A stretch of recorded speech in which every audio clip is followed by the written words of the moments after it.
индексацияны кеше 30% ішіне қосып жіберді. Айлық бар болғаны 40 мың теңге, 50 мың теңге өсті. Солай ма жігіттер? Кейбіреулер айтады, 30 мың, 20 мың өсті дейді. Экономдайтын болсаңыздар, құрметті басшылар, мына конторда отырған, ана компьютердің алдында пау-пау ойнап отырған 2 миллион, 3 миллион алатын бастықтардан экономдаңдар. Мына тұрған халықтан экономдамаңдар. Мына халық ешбіреуі еш жерден қаңғып келген адамдар емес. Барлығы өзінің ата-бабасының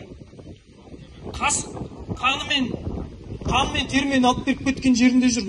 Мына азаматтар барлығы бір-бір үйдің азаматтары, бір-бір үйдің нан тауарлары. Бұларға қарап отырған үйлерінде тек қана бала шағасы емес, оқуға түсе алмай жүрген қарындасы мен жұмысқа кіре алмай жүрген інілері бар, кемпір шалдары бар. Мына айлық дейтін қазіргі қымбатшылыққа қарағанда өте аз. 30% өсірдік дедіңіз ба, шынында халықты алдамай 30%-ке өсіріңдер ақшаны. Техниканы сірә жігіттер айтып отыр, оны тіпті айтатын еш жоқ.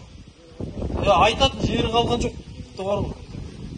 Сол сізден Летиция мырза өзіңізге тікелей айтатыным, сізден жауап күтеміз. Тікелей өзіңізден, басқа ешкімден емес, тікелей өзіңізден жауап күтеміз. Егер де жауап бізге берілмейтін болса, біздер